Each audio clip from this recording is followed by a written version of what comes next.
ನೋಡಿ, ನಮಸ್ಕಾರ ಬಂಧುಗಳೇ. ನಾನು ಗಂಗಾಧರ್ ಕರಿಕೆರೆ, ಕಲ್ಪತರು ಎಕ್ಸ್ಪ್ರೆಸ್ ನ್ಯೂಸ್ಗೋಸ್ಕರ ಈ ಒಂದು ವಿಡಿಯೋ. ಕತ್ಲೆನಲ್ಲೇ ಹೊಳಿತಾ ಇದ್ದಾರೆ. ಯಾಕೆ ಅಂದರೆ ಹದ ಇದ್ದಾಗ ಬೀಜ ಹಾಕಬೇಕಂತೆ ಅಲ್ವಾ ವಸಂತಣ್ಣ? ವಸಂತಣ್ಣ ನಮ್ಮೂರಿನ ದುರ್ಗಾದೇವಿಯ ಪೂಜಾರರು. ಮತ್ತು ಈಗ ಈ ಹೊಲ ನಿಮ್ದಲ್ವಾ? ನೋಡಿ, ಈಗಾಗಲೇ ಕತ್ಲೆ ಆಗಿದೆ. ಆದರೆ ಇವತ್ತು ಮಳೆಗಾಲ ಹೆಂಗಾಗಿದೆ ಅಂದರೆ, ಈಗ ಯಾವ ಮಳೆ ಈಗಾಗಲೇ ಬಗ್ಗೆ ಬೆಳೆನಾ ನನಗಂತೂ ಸರಿಯಾಗಿ ಗೊತ್ತಿಲ್ಲ. ಆದರೆ ರಾಗಿ ಈಗಾಗಲೇ ತಡವಾಗಿದೆ. ರಾಗಿ ಬಿತ್ತಿದ್ರಾ? ಸ್ವಲ್ಪ ಅರ್ಧಕ್ಕೆ ಬಿಟ್ಟು ಇತ್ಲ ಗುಳಿ ಕಾಳಕ್ಕಂತನಾ? ನೋಡಿ, ಕತ್ಲೆನಲ್ಲೇ ಮಾಡಿಸ್ತಾ ಇದ್ದೀರಾ. ಯಾಕೆ ಹೇಳಿ? ನಾಳೆ ಮಳೆ ಬರುತ್ತೋ ಇಲ್ವೋ ಒಂದು ಗೊತ್ತಿಲ್ಲ. ಇವತ್ತು ಹದವಾಗಿದೆ, ಟ್ರ್ಯಾಕ್ಟ್ರುಗಳು ಸಿಕ್ಕಿದ್ದಾವೆ, ಅದಕ್ಕೆ ಉಳುಮೆ ಮಾಡ್ತಾ ಇದ್ದಾರೆ. ಈಗ ರಾಗಿ ತೊಳೆದ್ರೆ ಆ ಕಡೆಗೆ ಇದೆಷ್ಟು? 1 ಎಕರೆ ಆಯ್ತಾ? 30 ಕುಂಟೆ 30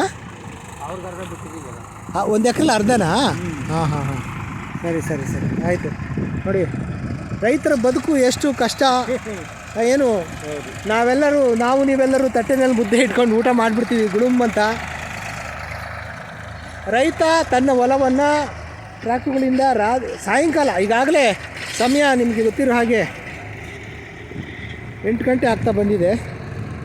7:15 ಈ ಕತ್ಲೆನಲ್ಲೇ ಹೊಲವನ್ನು ಉಳ್ತಾ ಇದ್ದಾರೆ. ಕಾರಣ ಇಷ್ಟೇ, ನಾಳೆ ಬೆಳಗ್ಗೆ ಮಳೆ ಬರ್ಬೋದು, ಬರದೇ ಇರ್ಬೋದು. ಇವತ್ತು ಹದ ಇದೆ, ಆ ಹದದಲ್ಲಿ ಬೀಜವನ್ನು ಬಿತ್ತಬೇಕು. ಆ ಕಾರಣಕ್ಕೋಸ್ಕರ ಹೊಲವನ್ನು ಉಳ್ತಾ ಇದ್ದಾರೆ. ಏನಪ್ಪ?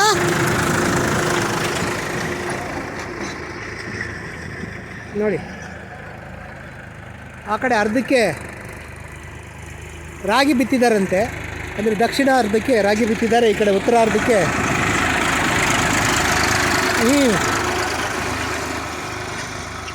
ನೋಡಿದ್ರಾ? ಸೊ ರೈತರ ಬದುಕು ಎಷ್ಟು ಕಷ್ಟ ಇದೆ. ಇವತ್ತಿಗೂ ನಮ್ಮ ರಾಷ್ಟ್ರದಲ್ಲಿ, ಭಾರತ ದೇಶದಲ್ಲಿ 60% ಜನ ನೆಲವನ್ನೇ ನಂಬಿಕೊಂಡು ಬದುಕ್ತಾ ಇದ್ದಾರೆ. ಇಡೀ ದೇಶದ ಆರ್ಥಿಕತೆ ಕೂಡ ಇವತ್ತು ಕೃಷಿ ಭೂಮಿ ಮೇಲೆ, ಕೃಷಿ ಆದಾಯದ ಮೇಲೆ ನಿಂತಿದೆ. ಅಷ್ಟು ವಿಸ್ತಾರವಾದ ದೇಶ ಇದು, ರೈತರ ದೇಶ. ಇಂಥ ಒಂದು ಇವರಿಗೆ, ರೈತರಿಗೆ ಸರಿಯಾದಂತಹ ಬೆಂಬಲ, ಬೆಲೆಗಳಾಗಲಿ ಮತ್ತೊಂದಾಗಲಿ ಸಿಗೋದಿಲ್ಲ. ಏನು ಹೇಳ್ತೀಯ ವಸಂತಣ್ಣ? ಹೌದು, ಕರೆಕ್ಟ್. ಸಿಕ್ಕಲ್ಲ ಅಲ್ವಾ?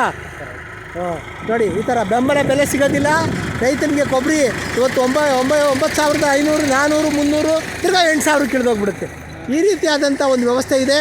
ಇದು ಕರಿಕೆರೆ, ನೆಲ್ಲಿಕೆರೆ ಅಂಚೆ, ನಡುವಿನಕೆರೆ ಹೋಬಳಿ, ತಿಪಟೂರು ತಾಲೂಕು, ತುಮಕೂರು ಜಿಲ್ಲೆ. ಬಂಧುಗಳೇ, ದಯವಿಟ್ಟು ರೈತರಿಗೋಸ್ಕರ ಈ ಒಂದು ವಿಡಿಯೋಗೆ ಲೈಕ್ ಕೊಡಿ. ರೈತ ದೇಶದಲ್ಲಿ ಸುಭದ್ರವಾಗಿದ್ದಾನೆ, ಸ್ವಾವಲಂಬನೆ ಸಾಧಿಸಿದ್ದಾನೆ ಅಂದರೆ ಇಡೀ ದೇಶ ಸ್ವಾವಲಂಬನೆ ಸಾಧಿಸಿದೆ ಅಂತ ಅರ್ಥ. ಸೊ ದಯಮಾಡಿ ಈ ಒಂದು ವಿಡಿಯೋನ ಶೇರ್ ಮಾಡಿ, ಲೈಕ್ ಕೊಡಿ ಅಂತ ಹೇಳ್ತಾ, ಹಾಗೆ ರೈತರಿಗೆ ಬೆಂಬಲ ಬೆಲೆ ಕೊಡುವ ನಿಟ್ಟಿನಲ್ಲಿ ಎಲ್ಲರೂ ಪ್ರಜ್ಞಾವಂತರೆಲ್ಲರೂ ಕಾರ್ಯಪ್ರವೃತ್ತರಾಗಿ ಅಂತ ಹೇಳ್ತಾ ಈ ವಿಡಿಯೋವನ್ನು ಸಂಪನ್ನಗೊಳಿಸ್ತೀನಿ. ಬಂಧುಗಳೇ, ನಮಸ್ಕಾರ.